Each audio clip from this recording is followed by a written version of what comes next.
This is 12 tips for Detroit pizza, but better. Tip number 1, start out with a square dough ball, or square cube if you will. It's the same reason why you make a regular dough ball round or as a ball, because however it starts it wants to end up. Take about 650 to 750 grams of pizza dough and fold the north over the south and the east and the west over each other a couple of times until you've got a nice little square shape. Tip number 2, use oil and butter together to grease your Detroit pan. The oil will help the butter not brown too much, and the butter will add a lovely, crispy deliciousness to the crust that only butter can add. Tip number 3 will come as no surprise to most of the people that have seen my videos on pizzas thus far, and that is to give your dough enough time to ferment properly. Rest it in your chosen pizza pan for 24 to 48 hours in the refrigerator. This will allow the good bacteria in the dough a chance to thrive and add some wonderful complex flavors to your eventual crust. Tip number 4, grate some sharp cheese like sharp cheddar for instance, and lay it out on a tray and then put it in the fridge uncovered overnight with the dough ball. This tip will be fully demonstrated at the end of the video, so stay tuned. Tip number 5, use Munster cheese, Munster however you pronounce it. It's nice and tangy and it melts lovely. It's recommended by a lot of pizza aficionados should you not have access to the Wisconsin brick cheese that Detroit pizza usually calls for. And check out my 12 cheese Detroit pizza video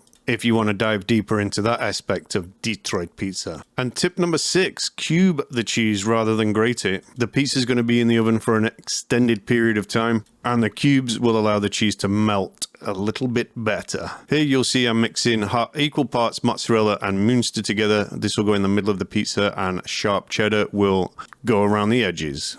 Tip number 7 is shape the pizza in stages. 3 different stages with a 20-minute rest in between. Whenever you try and reshape a pizza dough, whether it's a ball or a square, you're redeveloping the gluten in the dough. Giving it a 20-minute rest at room temperature in between shapings will allow the gluten to relax a little bit and result in a much easier to shape and more uniform shaped rectangle pizza dough. For the last shaping, spray or brush a little bit of olive oil onto the surface of the pizza dough and dimple it. You're basically doing like a typewriter action. This splits up already existing bubbles in the dough and forms 2 new ones for every one you split. Tip number 8 is straight out of Peter Reinhardt's Perfect Pan Pizza book, link in the description, but it is to put half of your cheese on the pizza dough while it is rising at room temperature for a couple of hours. Mr. Reinhardt says that this tenderizes the dough and adds a more complex flavor to it, and I think I agree after trying it out. Could be placebo, who knows, but it's definitely doesn't cost anything to try. Put the other half of your cheese wrapped and into the refrigerator while that dough ball rises. Tip number 9, use quality tomatoes for your sauce. You see here I'm using a can of lovely San Ramos. But the real part of the tip is to not cook the sauce. You just warm it up, and you can do this just as the pizza is going in the oven.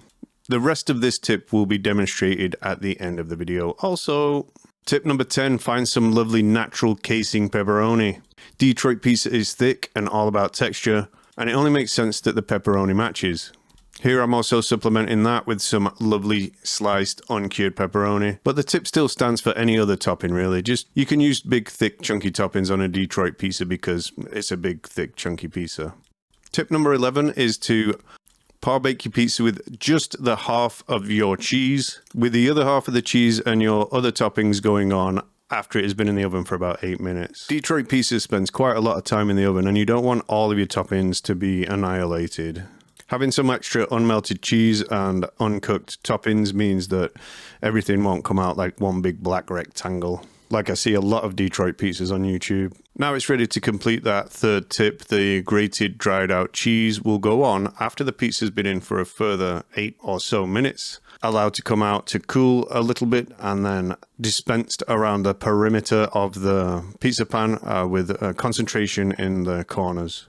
I had a lot of sharp cheddar that I needed to use up for this video, but I think white cheddar would be best. So that's like tip 12.2 or something. Stick that back in the oven just for a few more minutes to melt that dried cheese on the corners. Little bit of cracked pepper. Allow it to cool down a little bit before you start scraping the sides so the cheese can coalesce. And then the ultimate tip, the biggest tip of them all, will be coming up next. And that is tip 12, don't put your sauce on until the very, very end. Despite what some very knowledgeable commentators might be saying on my channel, putting the sauce on at the very end is widely practiced in both pizza books and in pizza places that serve Detroit pizza. Just 3 stripes of tomato sauce that you've warmed up, finished with a little bit of basil and butter. Down the length of the pie is all you need. Cooking the pizza with the sauce on it creates 2 negative aspects. One of them is it can make the pizza soggy, it can give it a gum line. But the other one is that you have to cook the absolute living daylights out of the sauce in order for it to not do those 2 things. Simply warming up some marzano tomatoes with a little bit of butter and fresh basil and then ladling it over the top in 3 stripes like this gives you a lovely, vibrant taste that you just simply cannot get with stewed to death tomato sauce that's been cooking in the oven for over 25 minutes. I'm sorry, but this is fact. And you can see here I'm shaking on some lovely Parmesan Romano cheese. This stuff is from Sam's Club and contains only milk, salt, and rennet. There's no caking agents in it, so get yourself down to Sam's Club if you want some of that. A link will be in the description to my scimitar. But thank you very much for watching this video, and I will see you next time. Look at that.